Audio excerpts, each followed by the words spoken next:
Ministro, pochi giorni fa all'omicidio di Conegliano si è riunito un'associazione di cittadini che punta il dito contro la giustizia e dice non c'è impunità per chi delinque e per questo accadono questi fatti di sangue. Cosa ne pensa? Questo è un problema molto complesso. I fatti di sangue purtroppo ci sono dai tempi di Caino e Abele e le leggi repressive esistono, in Italia sono anche molto severe.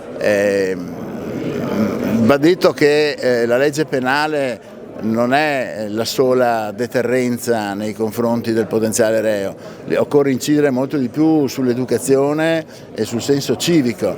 È una pia illusione che l'inasprimento delle pene da solo possa determinare una riduzione dei delitti, ma questo vale non solo per i delitti di sangue o per gli stessi omicidi stradali, vale per tutto. Vale soprattutto per i reati di cui si parla in questi giorni, i reati contro le donne e contro le identità sessuali. Lì è questione proprio di educazione.